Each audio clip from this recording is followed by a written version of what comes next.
Okay, so it's time to make our constellation shader.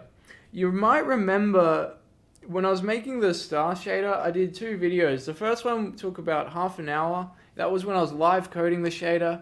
It was a bit difficult to explain it and write the code at the same time. Also, especially in this shader language, it's easy to make compile errors and spell things wrong, this sort of thing. I'm figuring what I'm going to do is I'm going to have the shader pre-written, and then I'll be able to go through it line by line. I can even illustrate things. I'll be able to give a better explanation. So it's just a new thing I'm trying. Let me know what you think about it. I'd love to hear some feedback about what you'd prefer. I feel like this will be, I'll be easier able to convey what's going on. Anyway, we'll give it a go. We'll get started. So let's have a look at our constellation shader. Literally the only file I've created in this in addition to what we already have is this constellation.shader file.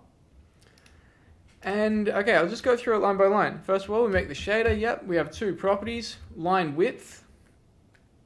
Now later on we'll know exactly what this value is and why it is so small.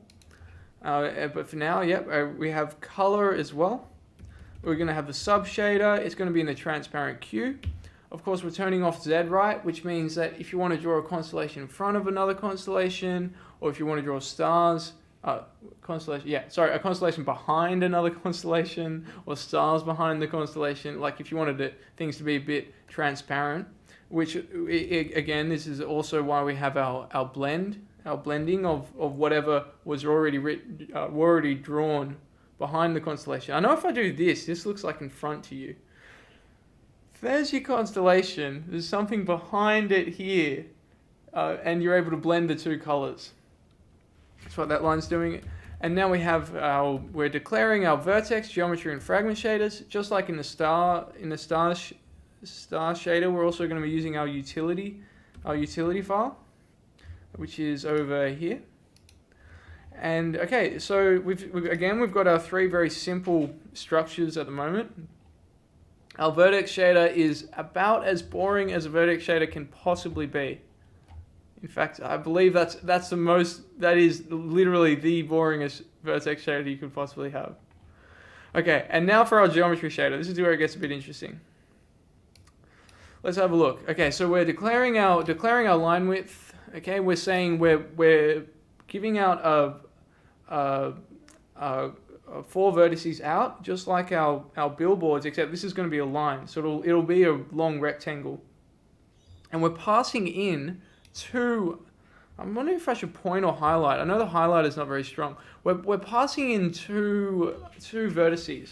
One for a line, you have a start and an end point of the line. Again, we're passing out the triangle stream. Okay. Now we have a look at this. What's going on here? We're finding out two forwards, and it looks like we're sort of getting the average of those two forwards. Why would we do that? Well, good question. Let's have a look at how this works. Let's say, for example, this example, I have a line. We have 2 points. 2 points, one here. Oh, and the other is off the screen.